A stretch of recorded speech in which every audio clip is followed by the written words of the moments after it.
Club Média 7, bonsoir. Après les négociations gouvernement-syndicat, la rentrée scolaire 2018-2019 est-elle assurée? Komi Koutié n'ira pas se justifier devant la haute cour de justice, mais Valentin Dianotin et consorts, oui. Ainsi en ont décidé les députés à l'Assemblée nationale. Et puis, le professeur Djogbenou vient de boucler ses 100 premiers jours à la tête de la Cour constitutionnelle. Voilà l'essentiel des sujets que nous allons évoquer sur ce plateau. Invité pour décortiquer l'actualité, Eloge Ganaho, directeur de publication du quotidien Le Grand Matin. Bonsoir Eloge. Bonsoir Mesmin Alisso et bonsoir à tous les téléspectateurs qui nous suivent ce dimanche. Voilà, sur ce plateau avec vous, Charles Ferry-Dibikossi, directeur du journal Le Baromètre. Bonsoir Charles. C'est un plaisir de vous retrouver Mesmin. Voilà, nous allons démarrer donc cette émission comme d'habitude avec la revue de presse. La revue est signée Ulvaïs Balogun.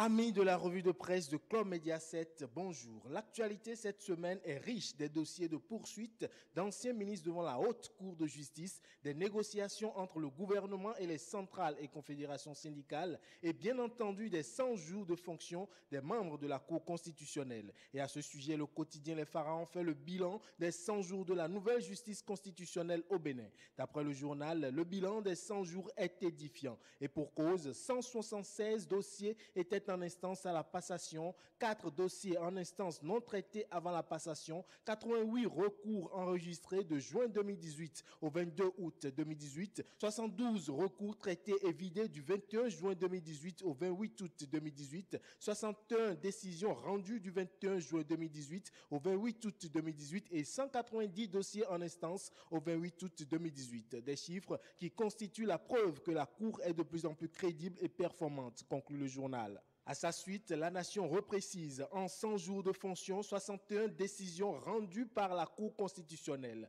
Ce sont les statistiques du secrétariat général de la Cour constitutionnelle dont la 6e mandature semble décidée à faire non seulement preuve d'innovation, de célérité, mais aussi d'ouverture dans le traitement des recours. Selon le quotidien de service public, des réformes ont été opérées sur initiative du président de la Cour constitutionnelle, Joseph Djogbenou, approuvé par l'ensemble des conseillers. Ainsi, le nouveau règlement intérieur stipule en son article 28, citation, « La procédure devant la Cour constitutionnelle est écrite, gratuite et contradictoire. Elle est publique sauf décision contraire de la Cour. » Fin de citation. La haute juridiction a alors institué des audiences publiques qui ont lieu tous les mardis. Ce faisant, la Cour offre la possibilité aux requérants de mieux expliciter leurs recours d'une part et d'autre part permet aux citoyens de mieux cerner les décisions rendues et les réelles compétences de la Cour. L'autre innovation, c'est l'ordonnance portant fixation des tenues d'audience, une toge stylisée avec des détails esthétiques qui font honneur aux conseillers. Le président de la Cour constitutionnelle, Joseph Djogbenou, a également initié des rencontres thématiques pour permettre aux conseillers d'échanger sur des notions essentielles qui reviennent dans les recours et sur lesquels la haute juridiction est amenée à se prononcer. Le matinal se permet de conclure alors qu'à travers cette réforme, le président de la Cour constitutionnelle, le professeur Joseph Djogbenou, entend modifier l'image, la crédibilité et la légitimité de la haute juridiction, de même que la qualité, l'efficacité et l'accessibilité de cette décision. Une nécessité qui se justifie par l'exigence constitutionnelle de clarté, de simplicité, d'accessibilité et d'intelligence des décisions de justice. Ceux qui iront devant la justice, ce sont quelques députés dont les dossiers de poursuite devant la haute cour de justice ont été entérinés. Examen de demande de poursuite devant la justice, les députés écartent Koutié et envoient Dianotin et consorts. C'est ce qu'affiche le Télégramme. Bénin Intelligent confirme l'information et fait savoir qu'effectivement, Komi Koutié n'ira pas devant la haute cour de justice. Le journal rapporte que le vote s'est soldé par 78 voix contre la poursuite de Komi Koutié et 3 voix pour. En revanche, ajoute le journal, mauvaise fortune pour Amadou Fatouma Djibril, Valentin Dianotin, Simplice Kodjo, Yaya Garba et Idriss Soubakou. Dans un dossier, la Nation croit savoir ce qui est reproché aux mises en cause. On y apprend que pour Komi Koutié, c'est une présumée affaire de vol qui remonte à 2016. Une somme de plus de 800 millions de francs CFA retrouvée dans sa chambre à coucher dans son domicile, Gouka, commune de Banté à cette époque. Quant à Yaya, plusieurs charges sont retenues, dont entre autres compte des concours frauduleux. Pour Valentin Dianontin et Fatouma Amadou Djibril, il s'agit des détournements de deniers publics, corruption, abus de pouvoir et de fonction, délit d'initié. Et pour finir, le député Simplice Kodjoto Soului doit justifier 250 millions de francs CFA détournés des fonds de sécurisation lors des élections législatives et communales de fin juin 2015 alors qu'il était ministre de l'Intérieur. Quittons la politique pour l'éducation avec la rencontre pour les négociations gouvernement-syndicat. La Nation écrit « Dialogue social pour une année scolaire apaisée. Gouvernement et syndicats accordent leur violon ». D'après le journal, cette rencontre qui s'avère nécessaire à la veille de la rentrée scolaire 2018-2019 a permis aux deux parties d'aplanir les divergences pour une année académique apaisée. Des conclusions, il ressort que sans aucun doute, l'année académique 2018-2019 ne connaîtra pas des heures chaudes comme cela a été le cas l'année dernière. Premièrement, le ministère des Finances a mis à la disposition des ministères sectoriels plus de 12,5 milliards de francs CFA pour financer le démarrage de la rentrée, ce qui a permis le paiement à temps des primes et la disponibilité à temps des affectations. Et en ce qui concerne les enseignants vacataires, des mesures idoines ont été prises pour leur permettre de travailler dans de bonnes conditions. Et mieux, le gouvernement a décidé d'augmenter l'effectif des enfants bénéficiaires du programme de cantine scolaire. Désormais, il passe de 31 enfants sur 100 à 51 enfants sur 100. Sur le Conseil des ministres, la Nation parle de la prise en charge des patients atteints de maladies graves et de l'institution d'un programme national de soins palliatifs. L'objectif est de soulager les patients atteints d'une maladie potentiellement mortelle et de les aider à surmonter l'épreuve de la maladie. Ainsi, contre une symbolique somme de 1000 francs CFA par mois, les Béninois atteints de maladies dont la guérison est difficile peuvent bénéficier de soins palliatifs entièrement pris en charge par l'État. Le Progrès, dans la même dynamique, écrit « Accompagnement des malades en phase terminale, l'accès aux soins palliatifs fixé à 1000 francs CFA ». C'est tout pour la revue de presse de cette semaine. Ulvaeus Balogun, je suis. Rendez-vous dimanche prochain. Merci à vous, Ulvaeus Balogun. Ferry Djemi, Kossi Komi-Koutié n'ira pas à la haute cour de justice pour se justifier, mais Valentin Dianontin et consort, oui. Comment expliquer ce deux poids, deux mesures? Non, je crois peut-être qu'on aurait pu ajouter que le ministre d'État Komi-Koutié n'ira pas devant la haute cour de justice pour ce qui lui est reproché dans ce dossier. Sûr, et justement, ce qui lui est reproché, c'est des faits supposés d'enrichissement illicite ou de blanchiment de capitaux, parce qu'on aurait découvert à son domicile plusieurs millions de francs CFA. Évidemment, lui-même... 800 millions de francs CFA. Qui avait été dit, à l'époque, on avait dit que ce n'est pas justifié. Mais vous avez suivi les débats. Il y a ses collègues députés qui sont même du BNP qui sont venus à la charge pour dire qu'il ne s'agissait pas de 800 millions. Ce sont ces avocats qui ont écrit. Exactement. Au président de l'Assemblée nationale. Exactement. Et si les députés qui sont supposés... pourquoi ne pas lui donner la chance d'aller se justifier devant la haute cour de justice? Non, je crois quand même que le vote des députés sur ce dossier-là prouve justement qu'il a été blanchi peut-être. Alors, la question est de savoir, est-ce qu'il n'y a pas un autre dossier qui pourrait revenir sur le cas Komi-Koutié? C'est justement de ça qu'il s'agit. Mais sur ce dossier... enrichissement illicite ou blanchiment de capitaux, je crois quand même que c'est un blanc-seing que les députés, ses collègues députés lui ont donné.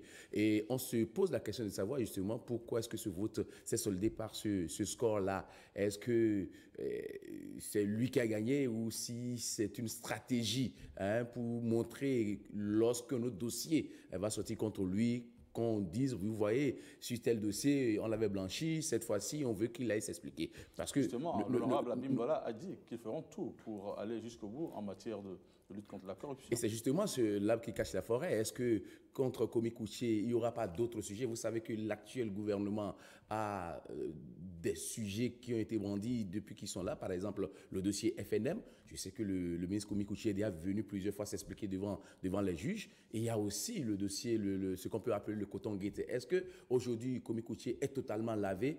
Là se trouve la question, est-ce que demain, on ne reviendra pas avec un autre dossier contre lui? Wait and see. Eloge Ganavo, Komi-Koutié n'ira pas à la haute cour de justice. Mais malheureusement, c'est une mauvaise fortune pour Amadou Djibril Fatouma et Valentin Dianontin, ainsi que les honorables Idrissou Bako et Garba Yaya. Votre avis sur le sujet? Ah oui, mon appréciation est que les députés, n'est-ce pas, beaucoup, ça a été une surprise. Parce que les députés de la majorité parlementaire, n'est-ce pas, leur voix est déterminante dans l'examen des dossiers et le vote. Ils sont majoritaires.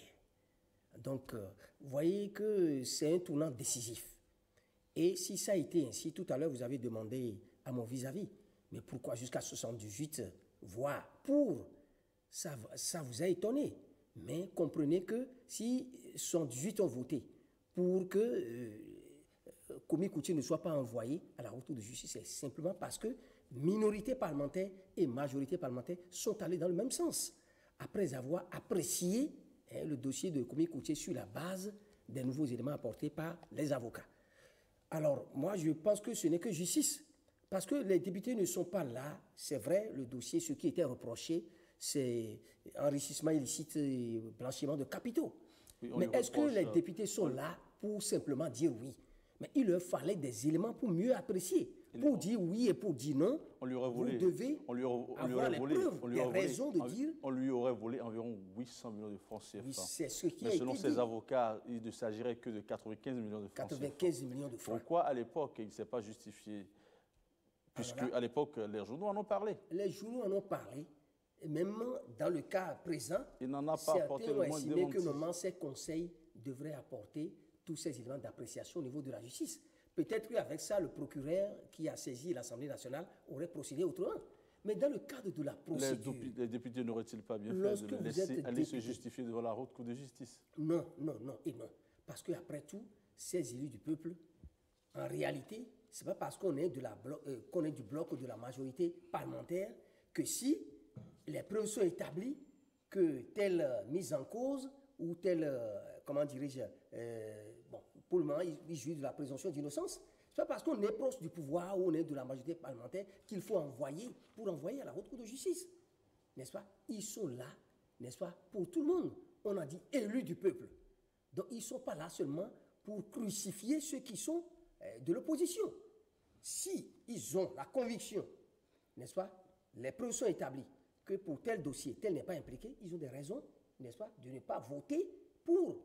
Donc, moi, je pense que ce n'est que justice. Le cas de Komi Koutié est différent du cas des autres parce que j'ai entendu même des députés du bloc de la majorité parlementaire dire, écoutez, mais l'argent privé, l'argent qui appartient à Komi Koutié, ce n'est pas l'argent public. Oui, et c'est dans le cadre d'une campagne. Au cas où ce serait 800 millions, mais il devra expliquer comment il a pu emmagasiner cette somme. Maintenant, s'il a été prouvé que ce n'est pas 800 millions, c'est 95 millions au lieu de 800 millions. Vous voyez un peu la marge. Oui, mais si c'était 800 millions... c'est destiné à la campagne en 2016. Donc moi, je pense que ce n'est que justice. Ils ont raison de ne pas envoyer Komi Koutié à la Haute Cour de justice. Mais par contre, pour les autres cas, Amadou Fatouma, Djibril et Aboubakar Yahya et autres là, ce n'est pas la même chose. Et il vient de préciser tout à l'heure que c'est dans ce cas, dans le cas de ce dossier-là. Maintenant, sur d'autres fronts, FNLM et autres là, bon, s'il y a des choses à lui reprocher, et sur la base des instructions ou des enquêtes, si c'est prouvé, on pourra toujours l'interpeller, le poursuivre. On va y venir, mais restons dans le même cadre pour savoir si effectivement les honorables députés ont été objectifs. Selon Victor Hugo, selon que vous êtes pauvre ou riche, les jugements de la Cour vous rendront noir ou blanc. Mais n'oubliez pas aussi que nous sommes dans un rôle de politique à l'Assemblée nationale.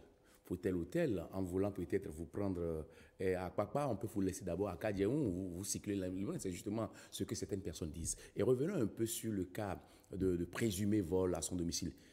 Il paraît que c'est lui-même qui allait se plaindre à la justice. Il allait faire une déposition. Il aurait pu se taire simplement, parce que si ce n'est pas le gouvernement, ce n'est pas le procureur général qui était venu à son domicile pour s'attirer, c'est lui-même qui a été victime d'un vol chez lui. Il s'est plaint, il a été à la police, il a fait déposition, des gens ont été arrêtés. Et donc c'est après que, de fil à aiguille, c'est devenu boule de neige pour que l'affaire devienne une grosse affaire. C'est ça le plus important aujourd'hui. Mais quand vous revenez un peu au débat qui a eu lieu au Parlement, vous verrez que ceux qui l'ont beaucoup plus blanchi dans cette affaire-là, c'est les députés qui sont proches du bloc de la majorité, le BNP, notamment le député Abimbola, notamment le député Okunlola, le Badamansi et Bagoudou, qui sont censés être proches actuellement de l'actuel chef d'État, le président Talon. Et donc, si tous ceux-là sont allés un peu le déculper, on peut le dire, on a parlé de 800 millions, ils disent non, ce n'est pas 800 millions, c'est 95 millions. Je crois quand même que c'est quelque chose à prendre avec les pincettes déjà. Et donc, je reviens encore sur l'autre là. Par rapport aux autres députés, pourquoi est-ce qu'on ne les a pas blanchis Bon, je crois quand même que ce n'est pas les mêmes dossiers. On a parlé de concours frauduleux pour Bakayaya. On a parlé de Cotton Gate pour Dianontin et puis Fatouma Djibril. Et puis le dossier de fonds de sécurité pour le ministre qui aurait été détourné par le ministre Simplice Kodjo, honorable actuellement, parce que là, eux tous jouissent de la présomption d'innocence dans notre pays, dans le cas actuel. Jusque là maintenant, c'est juste pour qu'ils puissent aller s'expliquer devant la justice. C'est ça le plus important. Et donc, c'est pas parce que on a cédé donc à cette procédure que tout de go, ils sont déjà impliqués. Donc, on attend déjà qu'ils aillent devant la justice en tant que citoyens, au nom de la Constitution de notre pays, pour aller se justifier. S'ils sont blancs, ils vont revenir siéger s'ils sont encore à l'Assemblée nationale. Et je crois que c'est de ça qu'il s'agit justement. Oui. Le constat en général, c'est que lorsqu'on parle de Komi Kouché, ministre d'État, ancien ministre d'État, chargé des Finances du gouvernement Yahi Boni, il y a toujours une réaction de l'opinion publique en sa défaveur. Qu'est-ce qui explique cela? Je ne sais pas s'il y a une réaction de l'opinion publique en sa défaveur, mais vous savez que dans le cadre de la lutte contre la corruption et l'impunité, n'est-ce pas, et on ne va pas prendre un citoyen dans la rue pour le poursuivre. D'accord? Vous avez occupé un poste de responsabilité. Vous avez eu à exercer une fonction. Vous avez eu à gérer les ressources de l'État. Dans le cas de Komi Kouché a géré des milliards au nom de l'État béninois. Vous comprenez un peu? Alors, lorsque, quelque part, il y a des soupçons, ou, quelque part, écoutez, dans votre manière de gérer les biens publics, on a des raisons de s'inquiéter, ou parce que, vous voyez, il a cité par exemple le cas de Dianontin et autres, là, on a parlé de détournement de biens publics, de corruption et autres, tout ça là. Mais jusque-là, on n'a pas pu apporter la preuve que cela n'a pas été fait. Donc, dans ce cas, les députés ont raison, n'est-ce pas, de ne pas dédouaner cela. Pour le cas de Komi Kouché, il a parlé, par exemple, de Adam Bagoudou, qui est du BNP, mais qui a témoigné qu'à l'époque, c'est lui qui allait remettre l'argent.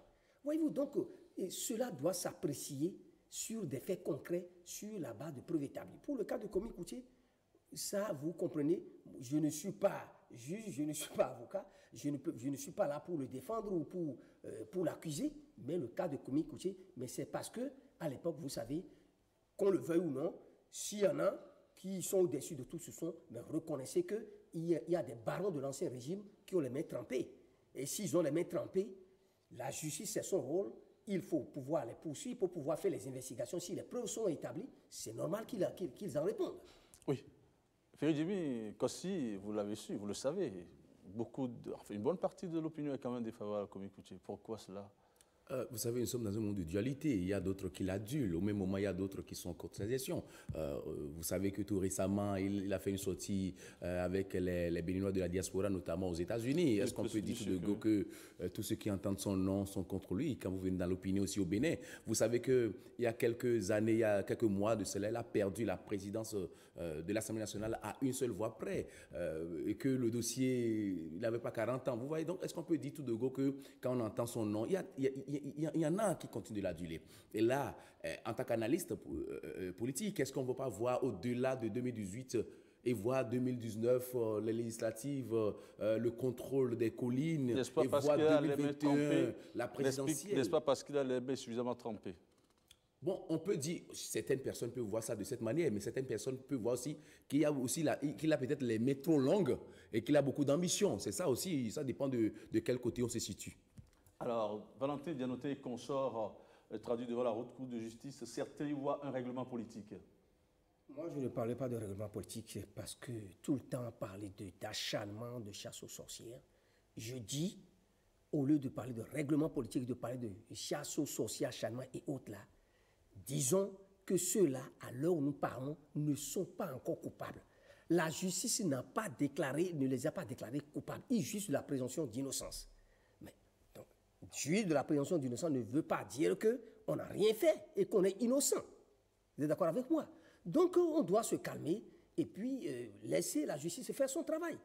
Alors, si, au bout du rouleau, les preuves sont établies, qu'effectivement, ce qu'on leur reproche, ce qui est mis à leur charge, c'est établi, c'est vrai, mais alors là, ils en répondront. C'est en ce moment qu'on dira qu'ils sont coupables. Mais pour le moment, je crois qu'on doit se calmer parce que, écoutez, c'est un peu difficile lorsque certains pensent que, bon, quand on est de l'opposition, quand on a le manteau de l'opposition, on est intouchable. C'est pas vrai. Je suis d'accord que s'il y en a qui sont proches du pouvoir, il faut pouvoir également les interpeller, les poursuivre. Mais je dis que ce n'est pas encore tard. Et même si c'est tard, il n'y a pas de régime éternel, il n'y a pas de pouvoir éternel. Plus tard, ils seront interpellés. Peut-être que ceux aujourd'hui qui sont interpellés, bon, ils étaient loin de penser qu'un jour, on allait les interpeller et puis les poursuivre. Donc, on commence toujours quelque part. Je crois que le président Talon, qui a commencé la lutte contre la corruption et l'impunité, est conscient qu'on ne pourra véritablement témoigner sa bonne foi que si ceux qui sont également dans son cas et qui sont concernés sont épinglés. Donc, je crois que ce n'est pas encore la fin du mandat. On n'a fait que commencer. Ne disons pas que dans le même temps, il faut prendre tous ceux qui sont de la mouvance, tous ceux qui sont de l'opposition et les poursuivre. Mais s'il a commencé par l'opposition, nous pouvons bien croire que d'ici à là, et ceux qui sont également dans son camp, s'il y en a qui réellement les met trempés, seront aussi interpellés pour qu'à la fin du mandat, ils puissent dire, écoutez, vous voyez que je suis de bonne foi.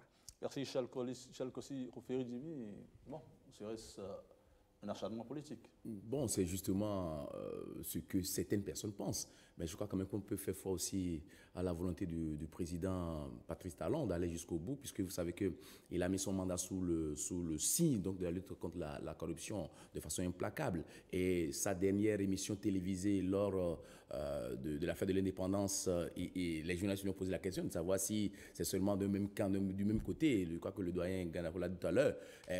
Certaines personnes attendent que du côté du BNP, surtout qu'il y a des soupçons sur certains députés qui lui soutiennent aujourd'hui, qu'ils puissent aussi donner cette preuve-là. On a parlé du scandale de l'eau, on a parlé de la gestion des machines agricoles, on a parlé du fonds d'aide à la culture, tout ça là. C'est des gens qui se retrouvent peut-être aujourd'hui dans ce camp, mais qui sont présumés innocents aussi, qui sont présumés innocents. Et donc, je crois quand même que le président Talon va donner cette preuve-là, certainement d'ici là, que certains anciens ministres qui sont aujourd'hui proches de lui, s'il y a des soupçons sur eux, qu'eux aussi, ils aillent répondre devant la justice là. Et c'est justement à ce niveau-là que le peuple lui donnera un blanc-seing.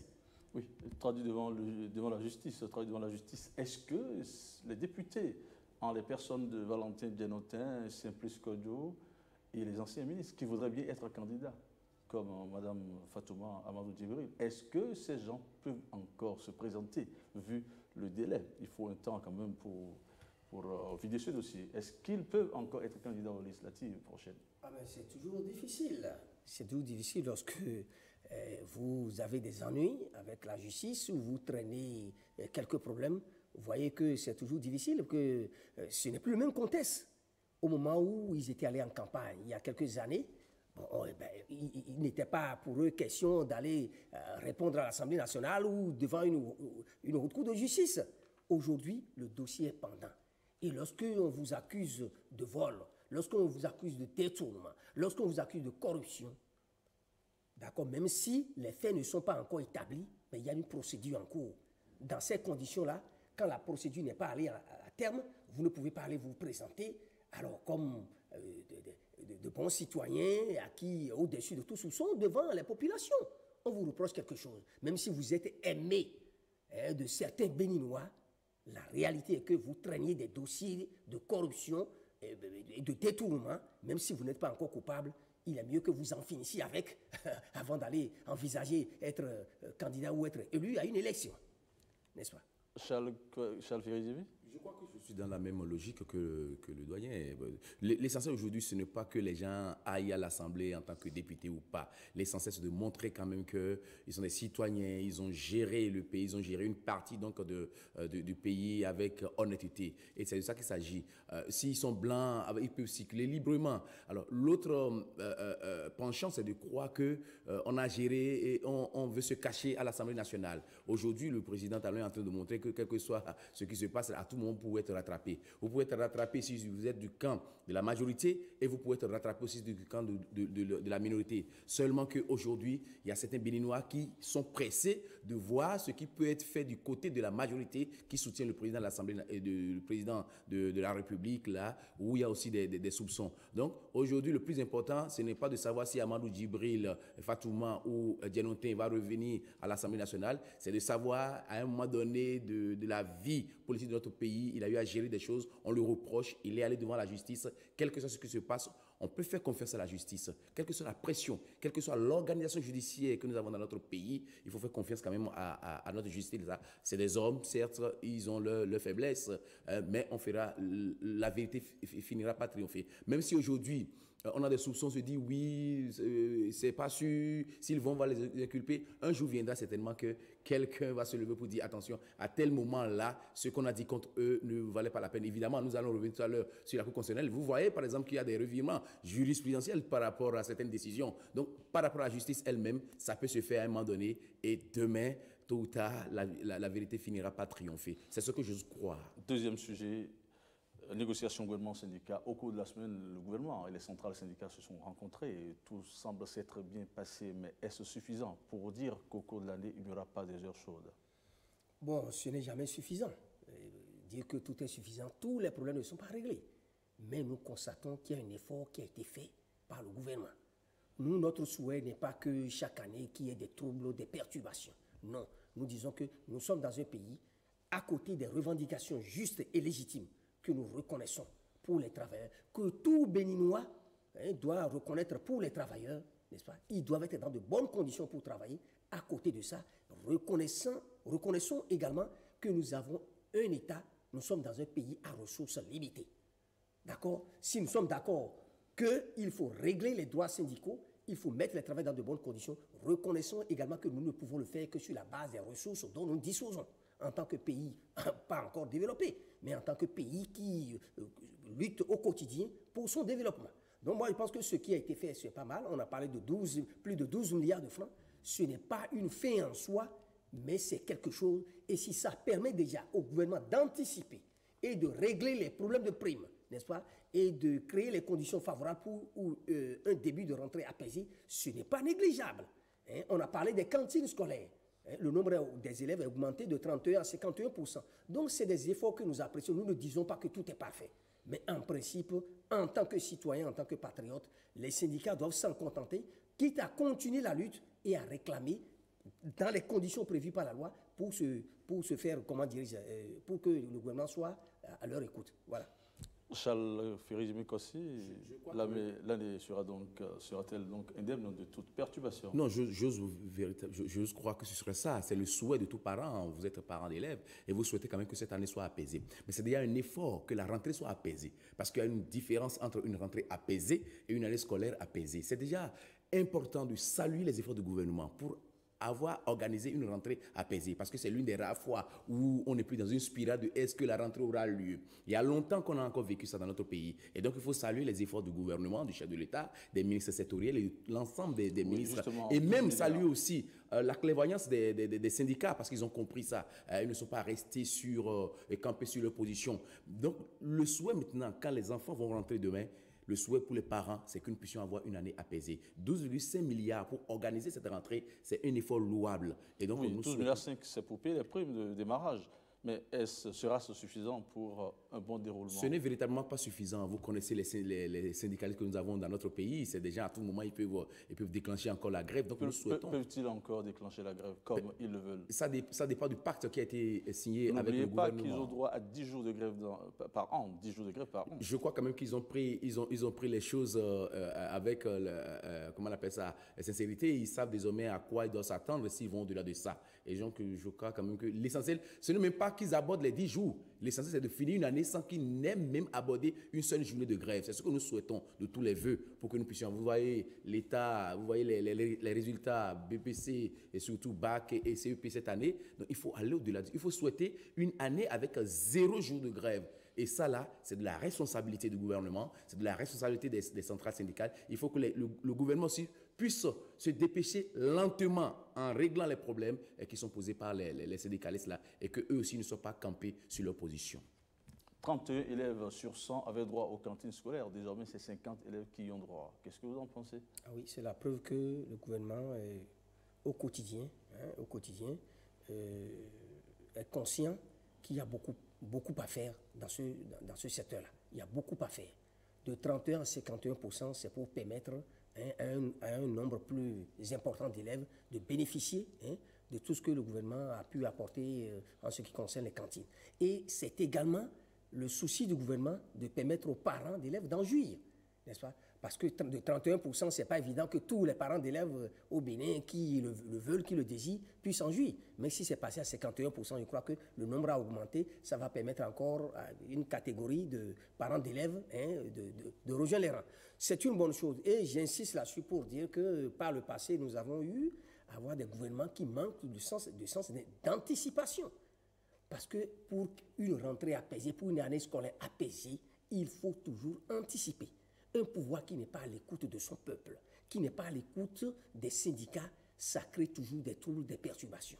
Donc, nous devons saluer cette fois-ci ce sens d'anticipation. Nous avons toujours reproché à certains pouvoirs d'attendre les moments de crise avant d'aller à la table de négociation. Ça, c'est une très mauvaise chose. Et si cette fois-ci, avec le pouvoir en place, on a compris qu'il ne faut pas laisser les enseignants, les syndicats se fâcher avant de les appeler à la négociation, c'est une bonne chose. L'autre chose, c'est le dialogue. Je crois que la commission qui est mise en place aujourd'hui et les rencontres régulières que nous observons, les discussions entre syndicats.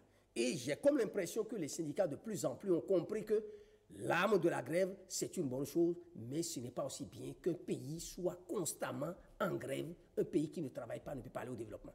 Donc, je pense que ce sens-là du bien et de l'effort à faire pour contribuer au développement de la nation, toute chose qui amène à dire que les deux parties sont d'accord pour le dialogue, je crois que c'est très important et ça peut nous rassurer, ça peut nous dire que nous avons les chances d'avoir une année apaisée. Charles Ferry-Djimik aussi. Je crois que c'est là, je vais dans le même sens, c'est toujours à saluer les efforts scolaires. Les cantines scolaires, justement, quand vous allez à l'intérieur du pays, vous comprenez donc l'importance de ces cantines scolaires-là. Lorsque les enfants doivent faire 10 km, 15 km fois 2 par jour avant de venir, alors que nous voulons une éducation pour tous et qui ne sont pas logés à la même enseigne entre Cotonou et Tchoumi-Tchoumi. Et que même à l'intérieur de Cotonou, il y a des enfants qui n'ont même pas droit à un seul repas par jour. Je crois que c'est des efforts à saluer et qu'on puisse passer donc de 30 à 51%. Le vœu pour les parents, c'est d'aller jusqu'à 60-70% dans les années à venir, mais il faut déjà saluer les efforts du gouvernement. Saluer aussi la rigueur avec laquelle le gouvernement a géré ça. Vous savez que l'année dernière, il y a eu des noms qui ont été cités en Conseil des ministres parce qu'on a mal géré, parce que simplement on a pris le repas d'un élève.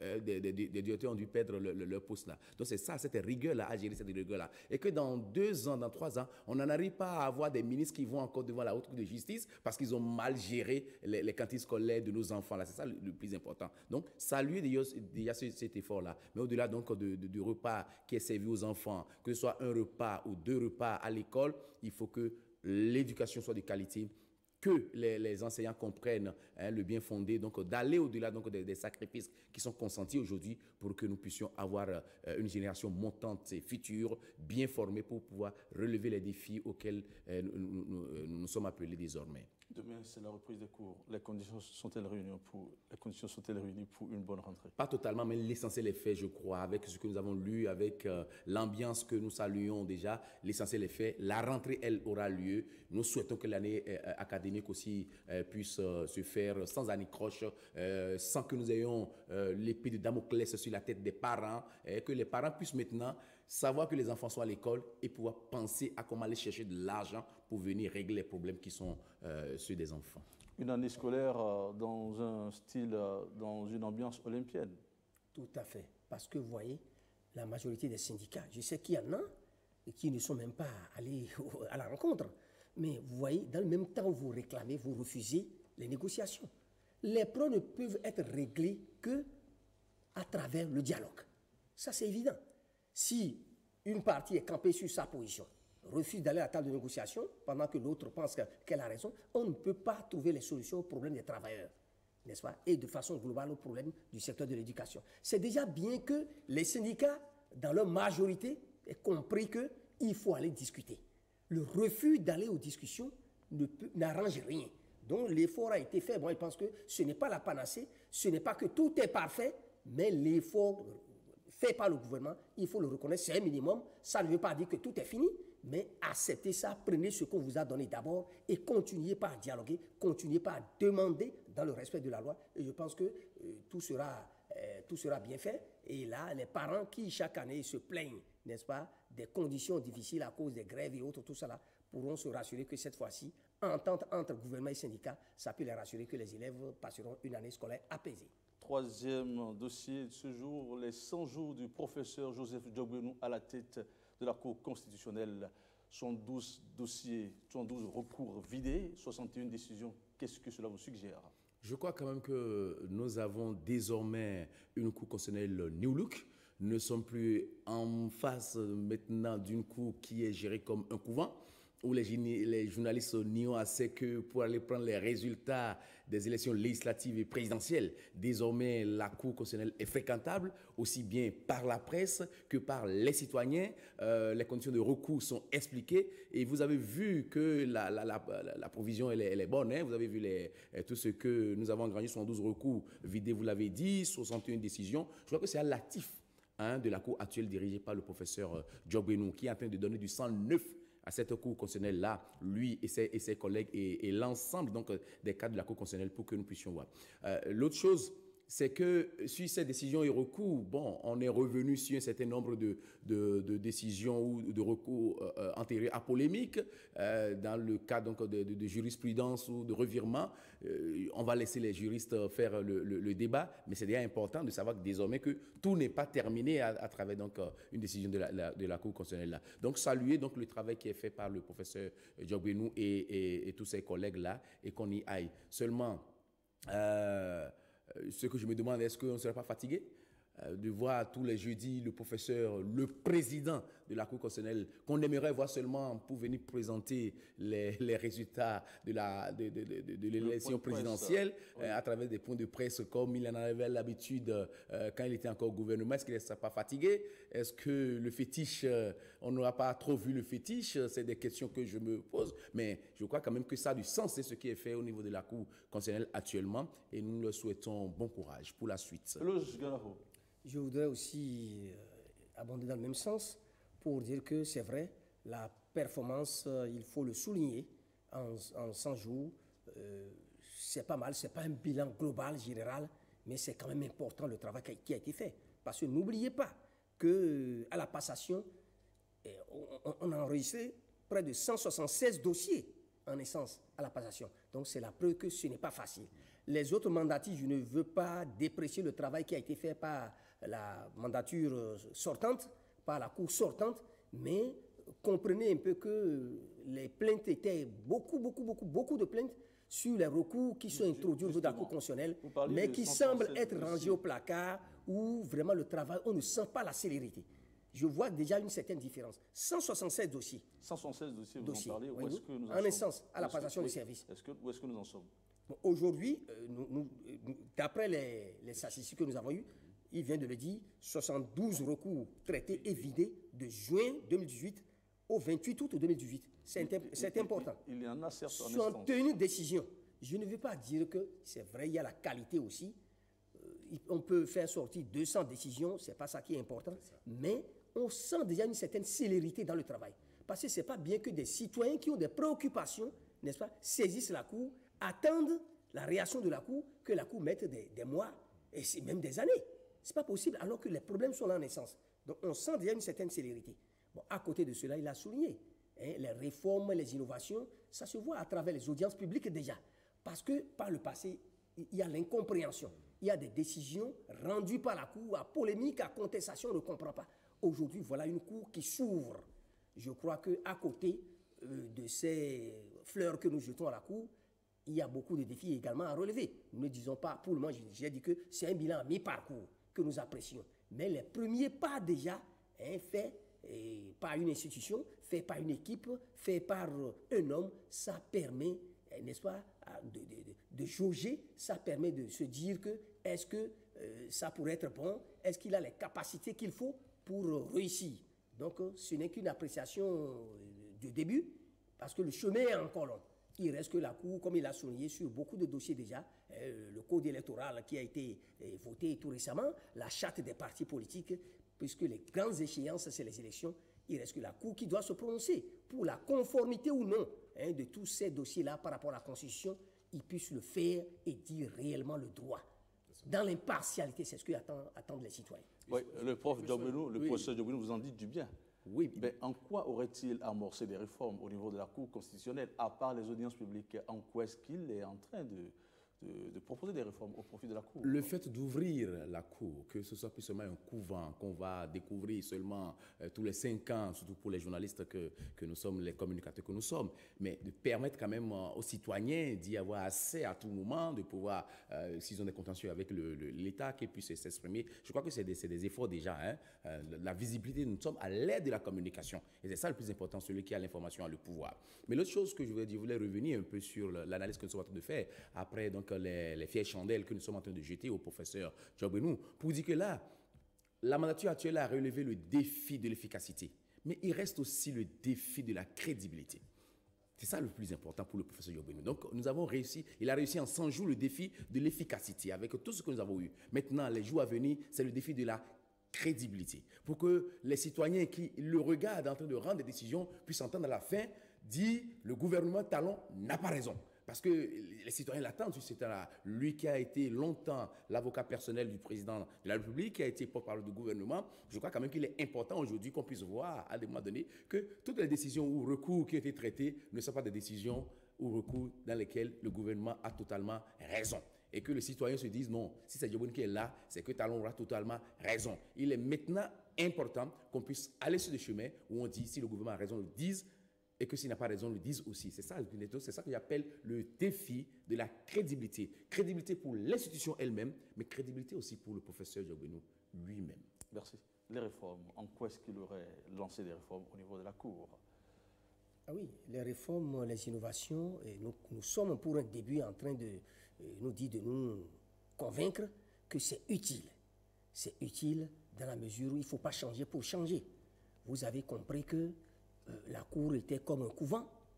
C'est le mythe des sages, c'était comme un couvent, on n'y comprend rien. Oui, vous êtes là, une cour qui rend des décisions. Il y a aujourd'hui des audiences publiques, certes, mais en quoi est-ce que ces audiences rassurent les Béninois, entendu que les décisions se prennent quand même de façon concertée, à huis clos, avant d'être délibérées? Délibérées, mais déjà, il y a cette ouverture-là, ça permet à ceux qui, les requérants et les requis, d'être présents, n'est-ce pas? Les discussions qui se font entre ceux qui ont porté la plainte, les requérants, ceux qui sont accusés ou ceux qui sont concernés, ils sont présents. Et ils suivent un peu, n'est-ce pas, les arguments de droit qui sont apportés, ils suivent un peu comment, de leur côté, on arrive à défendre pour dire, mais ça ne peut pas se passer. Oh, ce n'est pas le cas par le passé.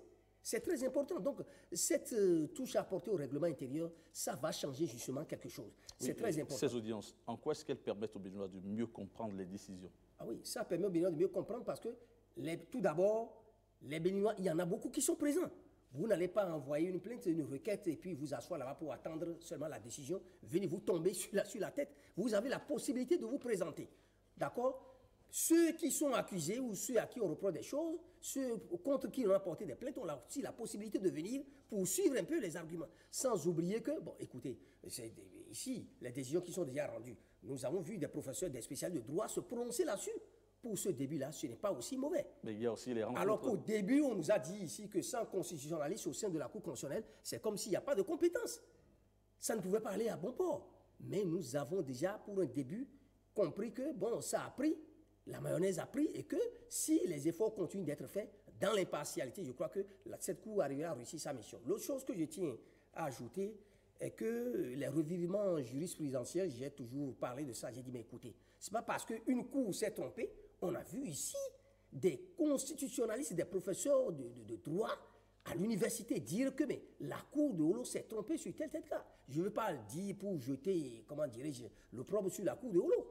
Pour dire que mais, telle décision qui a été rendue, mais la Cour s'est trompée. Mais si une Cour s'est trompée, est-ce à dire que l'autre Cour qui arrive doit évoluer dans le même sens? Donc ces revirements, des fois, c'est nécessaire. Il faut le comprendre ainsi.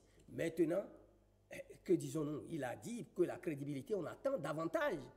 Le travail ne sommes qu'au début.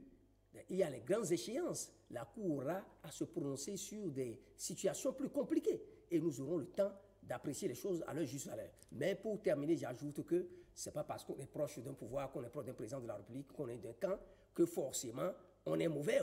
Ce n'est pas parce que dans la cour, il y a des conseillers ou des sages proches du pouvoir que forcément cette cour-là n'est pas compétente, ne peut pas faire un bon travail. Dès que vous êtes désigné, dès que vous êtes élu, dès que vous êtes nommé, vous n'êtes plus redevable à ceux qui vous ont nommé. Dès que vous me nommez, je ne vous reconnais plus. Alors, 72 dossiers, 72 recours vidés, traités vidés, et 61 décisions, mais il se fait qu'il y a 190 dossiers en instance. Est-ce que ces chiffres en font une cour crédible? Oui, ça en fait une cour crédible. Nous avons. Il y a quand même 190 dossiers en instance. Et c'est justement pour cela qu'il faut les aider à aller au-delà de ce qui est fait. C'est-à-dire que la Cour est de plus en plus sollicitée? La Cour est de plus en plus sollicitée. Et au-delà donc de cette sage, elle a besoin certainement encore d'autres compétences de constitutionnalistes pour les aider à vite traiter les dossiers. Je crois que c'est le défi. Il faut donner les moyens à cette Cour-là si elle en a besoin pour que nous puissions aller. Parce que tout à l'heure, le doyen parlait du code électoral, des prochaines élections. Il faut tout préparer. Et donc, cette cour-là sera davantage sollicitée. Le professeur Diogbenou sera davantage sollicité avec ses collègues-là. Et c'est justement là où les moyens, que ce soit les moyens financiers, que les moyens humains, sont nécessaires pour que ça puisse aller. J'espère que nous n'allons pas vivre la spirale de ce que la cour Olo a vécu en fin de mandature où on n'a pas les moyens. Puisque c'est une cour qui est là, qui répond au nom de la Constitution et que les moyens soient donnés pour que le travail soit fait. Qu'est-ce que vous appréciez le plus avec la cour Diogbenou? Ben, l'ouverture, la visibilité qui est donnée à cette cour-là désormais. Je crois que c'est important. Nous vivons en live ce qui est fait et c'est ça. Ce que je n'apprécie pas, non plus, vous ne m'avez pas demandé. Oui, j'allais y venir, mais allez-y. Ce que je n'apprécie pas trop, c'est le fait de voir le président lui-même toutes les semaines venir faire le compte rendu. Je crois quand même qu'on aurait pu laisser ça au secrétaire général de la Cour constitutionnelle. Voilà. Mais on voit aussi le secrétaire général. D'accord. Allez-y. Qu'est-ce que vous aimez, qu'est-ce que vous n'aimez pas? L'ouverture et cette visibilité, la Cour commence, on voit déjà une image de la Cour qui rassure, n'est-ce pas? Parce que, vous voyez, il y a une communication en bonne marche, contrairement au passé. Ce n'est pas mauvais par le passé, mais ce n'était pas tellement suffisant. Aujourd'hui, nous constatons que les décisions, une fois rendues, vous les avez directement, tout ce qui concerne la Cour, sur le site internet de la Cour, sur la page Facebook, tout est là. Et vous pouvez facilement avoir ça. Parce que sans avoir ces décisions-là, sans avoir accès à ces décisions-là, et le contenu, vous ne pouvez pas apprécier les choses à leur valeur. Juste valeur. Quel avenir pour la Cour constitutionnelle béninoise avec le professeur Diogbenou? L'avenir, c'est le défi de la crédibilité. Je reviens là-dessus. Ça dépend. Et c'est au professeur lui-même de tracer la voie. Et je crois que les Béninois l'attendent sur ce chemin-là. Les grandes échéances s'annoncent. Les législatives en 2019, la présidentielle en 2021, je crois que c'est un tournant décisif. Et la Cour sera très sollicitée dans les contentieux et bien d'autres problèmes. Et cette Cour, déjà, je dis que le grand défi, sinon ceux qui pointent déjà à l'horizon, c'est le code électoral, l'achat des partis politiques, qui continue de nourrir la polémique et les contestations. Et nous attendons que la Cour se prononce pour fixer les Béninois. C'est déjà par là que nous allons pouvoir mesurer le travail que fait la Cour et déjà la question de crédibilité, de la transparence, nous allons pouvoir apprécier les choses. Donc je crois que si tout cela est fait et que cette Cour continue sur la même lancée, avec célérité et avec le souci, la conscience que la transparence ou plutôt l'impartialité sont incontournables pour pouvoir relever les défis, je crois que la Cour réussira sa mission. C'est sur ces réponses que nous mettons un terme à cette émission. Eloge Ganaho, directeur de publication du quotidien Le Grand Matin.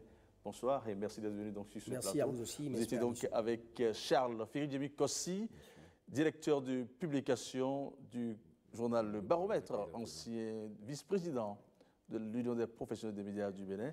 Merci d'être venu sur ce plateau. C'est un plaisir renouvelé chaque fois que vous nous sollicitez, cher ami Mesme.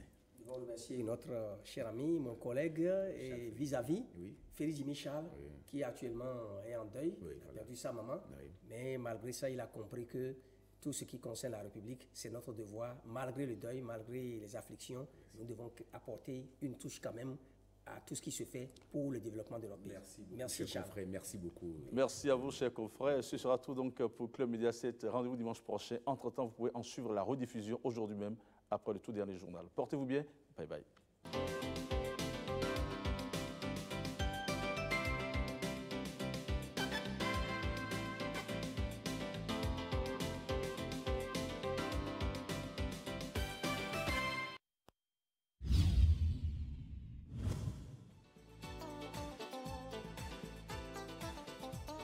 tous les jours, de lundi à vendredi.